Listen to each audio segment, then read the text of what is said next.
పాప వినాశనం కావాలంటే ఉమామహేశ్వరంలో పాప వినాశనం అని ఉంటుంది. ఇక్కడ ఇంతకుముందు చూపించిన కదా, ఆ వాటర్ అనేది మన తల మీద చల్లుకుంటే మన పాపాలన్నీ పోతాయంట. శ్రీశైలం వెళ్ళినప్పుడు తప్పకుండా ఇది విజిట్ చేయండి. Hi hello welcome back to my YouTube channel. ఉమామహేశ్వరంలో అయితే ఎంత కోతులు ఉన్నాయని నేను ఇంతకుముందు వీడియోలో చూపించిన కదా. ఇంకా మేమైతే కోతులు అయితే అడ్డం వస్తున్నాయి ఫుల్.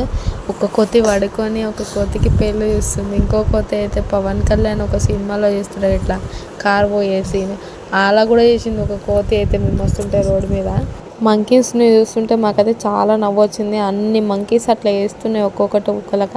నేనైతే భయపడుకుంటూనే నడిచిన, ఎందుకంటే మా ఆయన కాలుని కొరికిందని చెప్పిన కదా అప్పుడు, అందుకోసం అని నేను భయపడుతూనే ఉన్నా. మా ఆయన అయితే ముందుకు వెళ్ళిపోయిండు, నేనేమో వెనకాల మా బాబాయ్ని పట్టుకొని నడుచుకుంటూ వస్తున్నా.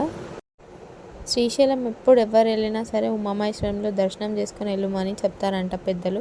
అయితే ఇక్కడ ఉమామహేశ్వరంలో ప్రత్యేకం ఏంటంటే, ఇక్కడ ఇప్పుడు నేను చూపించిన కదా ఇంతకుముందు వాటర్, ఆ వాటర్ అయితే ఎప్పుడు ఎంతమంది తీసుకొని కడుక్కున్న స్నానం చేసినా ఆ నీళ్ళు ఎప్పుడు అన్నే ఉంటాయంట, వస్తూనే ఉంటాయంట. ఎట్నుంటి వస్తాయో కూడా తెలియదంట ఎవరికి, జనాలకి. అంత ప్రత్యేకము.